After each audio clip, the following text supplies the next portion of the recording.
Welcome to Mia Studies. नमस्कार दोस्तों, आप सभी का स्वागत है आज की इस वीडियो में। हम कक्षा 12th के ये इंट्रोडक्शन करने वाले हैं रिलेशंस एंड फंक्शंस का, जो कि चैप्टर नंबर 1 है मैं आपका मैथ्स का। ठीक है, तो बिल्कुल आसान और सरल तरीके से हम आपको ये समझाएंगे। तो चलिए बिना समय गवाए आज की पढ़ाई शुरू करते हैं। तो इंट्रोडक्शंस, रिलेशंस एंड फंक्शंस। आप रिलेशंस और फंक्शंस को कैसे नज़रिए से देखते हो? रिलेशंस आप कैसे यानी कि और चीज़ों से आप रिलेट करते हो। फंक्शन यानी कि जो फंक्शन जो उसके रिलेटिव में उसके अंडर में आ रहा है उसको गाइड करने में उसको हम बोलते हैं फंक्शंस बोलते हैं। तो हम रिलेशंस को देखते हैं। तो पहले हम देखते हैं बेटा रिलेशंस को। ठीक है, रिलेशंस क्या होता है? रिलेशंस के अंडर पहले हम देखते हैं पहले सेट को, यानी कि सेट दे रखा है। तो सेट किससे बोलते हैं? सेट बोलेंगे बेटा well defined collection of object. ठीक है, well defined collection of object. Object किस चीज का है मैं बता देता हूं। कोई भी सेट ए दिया होगा, उसके अंदर दिया होगा 1 2। ठीक है, कोई भी सेट बी दिया होगा, उसके अंदर दिया होगा बेटा, जैसे कि एग्जांपल है 3 4। अब क्या करना है, ये सेट है। अगर मैं इन दोनों को मिला के लिख सकता हूँ, क्या लिख सकता हूँ इन दोनों को मिला के, यानी कि A cross B is equal to 1,3। ठीक है, मल्टीप्लाई करवा दूंगा 1,4। ठीक है, 2,3 और 2,4। ठीक है, ऐसे मैं ये लिख सकता हूँ। ठीक है, ये तो था बेटा मेरा सेट। अब कुछ थोड़े से ट्रिक्स जान लेते हैं कैसे कि हम इसको अब सोल्व कर सकते हैं। रिलेशंस कब होगा, कैसे दिखाएंगे हम? तो ये होगा बेटा रिलेशन, ठीक है, contains and belongs to A cross B. ठीक है, ये क्या हो गया, मैंने रिलेशन कर दिया। ये कंटेन यानी कि ये रिलेशन जो कंटेन भी कर रहा है और बिलोंग्स भी कर रहा है ए क्रॉस बी से। इसको मैं ऐसे भी लिख सकता हूँ, R contains and also belongs A cross B, ऐसे भी लिख सकता हूँ। यानी कि कुछ क्वेश्चंस आएंगे आपको, उसको हम लिखते हैं जैसे कि एक रिलेशन ऐसे दिया हुआ है और ब्रैकेट में दिया हुआ बेटा एक्स और वाई। ठीक है, एक्स वाई दिया हुआ है और किसके उसमें करना है बेटा, y की इक्वल्स टू 2x में ये करना है। ठीक है, तो ऐसे हम आगे सोल्व करके दिखाएंगे। ठीक है, अब देखते हैं बेटा types of relations. Types of relations क्या होता है? जो ये आपके बेटे टाइप्स है रिलेशंस के, ये आपके चैप्टर नंबर 1 एक्सरसाइज 1.1 के अंदर 100% यही यूज होने वाले हैं। इसके बिना रिलेशंस अधूरी हैं। ठीक है, तो पहले हम क्या करेंगे, इसको हम सोल्व करेंगे। तो चलते हैं टाइप्स ऑफ रिलेशंस, यानी कि रिलेशंस के कितने टाइप्स हैं हम यहाँ पर आपको बताएंगे। ठीक है, पहले है इसका बेटा फर्स्ट एम्प्टी रिलेशन। ठीक है, एम्प्टी रिलेशन किसको कहते हैं बेटा, यानी कि अगर मेरे पास ए क्रॉस बी ला लो, उसका एग्जाम्पल लिया था मैंने। एग्जाम्पल में क्या था, यानी कि 1,3। ठीक है, 1,4 2,3 और 2,4 ये था। अब क्या करना है इसमें, मैंने एक वो ले लेता हूं, यानी कि क्वेश्चन ले लेता हूं। आर है, ब्रैकेट में एक्स कोमा वाई था, such that y is equal to x का क्यूब। अगर मैं x की जगह पर 1 पुट करूँ, 1 का क्यूब करूँ, तो 1 का क्यूब 1 आएगा, 3 नहीं आएगा। ठीक है, तो इसे बोलते हैं beta empty relation. Empty relation is denoted by phi. ठीक है, फा। ओके, तो ये होता है बेटा एम्प्टी रिलेशन फाई।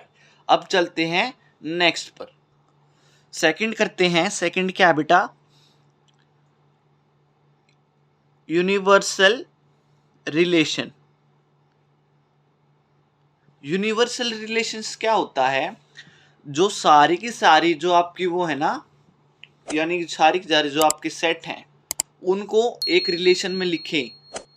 यानी कि आर है रिलेशन, अगर दो दिए हुए हैं ए और एक रोस बी दिया हुआ है तो दोनों एक ही रिलेशन के अंदर आएंगे, यानी कि यूनिवर्स आर है और सारे के सारे सेट्स यूनिवर्स के अंदर समा जाएंगे। ठीक है, तो सभी के सभी सेट यूनिवर्सल रिलेशंस के अंदर आते हैं।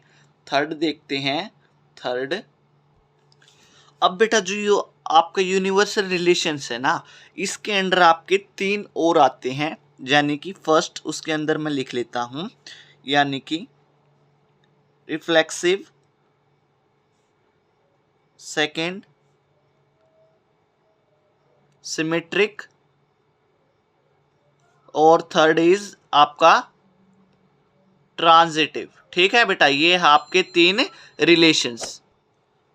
अब ध्यान से देखना, जो आपका रिफ्लेक्सिव है ना बहुत आसान है, इस तीनों बहुत आसान है अगर आप थोड़ा सा इस 2 मिनट पर इसको ध्यान दोगे। रिफ्लेक्सिव में क्या बेटा, अगर R बिलोंग्स टू, कब होगा आपका रिफ्लेक्सिव, अगर आपका A कोमा A हो, ठीक है, B कोमा B हो और C कोमा C हो। मैं आपको नंबर्स में बता देता हूं, अगर आपका बेटा R जो बिलोंग्स कब होगा, जब रिफ्लेक्सिव होगा 1,1 हो, 2,2 हो और 3,3 और सो ऑन, दोनों एक से होने चाहिए। ठीक है, 1,1,2,2,3,3। ठीक है, ये क्या बेटा, ये क्या है, सेम है, सभी सेम है ना, 1,1 भी सेम है, 2,2 सेम है, 3,3 सेम है। अगर मैं यहाँ पर लिख दूँ 1,2 तो ये रिफ्लेक्सिव नहीं है। रिफ्लेक्सिव जब होगा जब दोनों तीनों चारों जब जितने भी हैं आपके तीनों सेम हो, जब जाके आपका ये रिफ्लेक्सिव होगा। ठीक है, तो ये थी बेटा रिफ्लेक्सिव। अब बात करते हैं सिमेट्रिक की।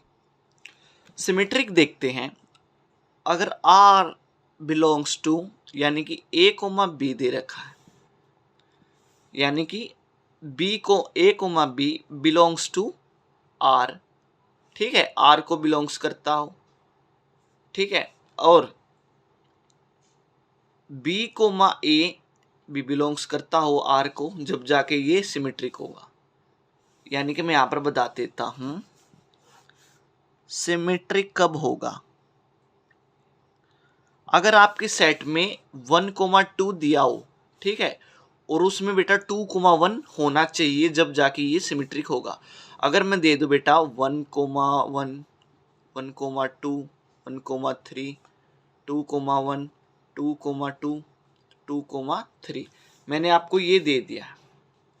अब इसमें देखिए सिमेट्रिक कब होगा, यानी कि 1,1 है और 1,1 इसका उल्टा है, तो 1,1 है, एक क्या होगा बेटा, सिमेट्रिक हो जाएगा। ठीक है, इसका उल्टा भी है। यानी कि प्रोसेस देखिए, A कोमा B और B कोमा A, यानी कि कब होगा ये, A भी लिख लूँ 1,1 था, ठीक है, तो B क्या था मेरा 1 था और A 1 था, तो जब जाके ये क्या हो जाएगा बेटा, ये हो जाएगा बेटा मेरा सिमेट्रिक। आया समझ में। अगर वैसे ही 1,2 दे रखा है तो इसका उल्टा भी दिया होगा, ए बी और बी ए, बी यानी 2,1 दिया हुआ है हमारे सेट में, तो ये क्या हो जाएगा बेटा, सिमेट्रिक हो जाएगा। ठीक है, ऐसे होता है बेटा सिमेट्रिक। ठीक है, अब बात करते हैं ट्रांजिटिव की, यानी कि थर्ड ट्रांजिटिव। ट्रांजिटिव आपका कब होगा, जब होगा, यानी कि जिसमें ए कोमा बी है, ध्यान से देखना, ए कोमा बी है, बिलोंग्स करता हो आर को, ठीक है, बी कोमा सी हो, बिलोंग्स करता हो आर को, ठीक है, और ए कोमा सी बिलोंग्स करता हो आर को। यानी कि मेरे बात सुनिए ध्यान से, यानी 1,2 दे दिया, ठीक है, बिलोंग्स टू आर कर दिया, और यानी कि 2,3 कर दिया, ठीक है, और 1,3 कर दिया, उस सेट में मिल जाएंगे ऐसे, तो जब जाके ये बेटा मेरा होगा ये ट्रांजिटिव होगा। ठीक है। अगर ये नहीं होए तो ये ट्रांजिटिव नहीं होगा। अगर इसमें सिमेट्रिक में ए बी और बी ए नहीं मिला तो आपका ये बेटा नॉट सिमेट्रिक लाएगा। और रिफ्लेक्सिव में अगर आपका बेटा 1,1 2,2 3,3 ये सेम होने चाहिए जब जाके आपका रिफ्लेक्सिव होगा। ठीक है, ये जो ये 3 थे ये बहुत इंपॉर्टेंट हैं, आपको अच्छी तरह से ये अपने नोट्स में डालने हैं और इन क्वेश्चंस की प्रैक्टिस मैं अच्छी तरह से नेक्स्ट वीडियो में करवाता हूँ। ठीक है, जब तक के लिए बने रहिए, चैनल को लाइक करिए, सब्सक्राइब करिए, ठीक है, और ज़्यादा से ज़्यादा शेयर करिए। Thanks for watching, take care, bye bye.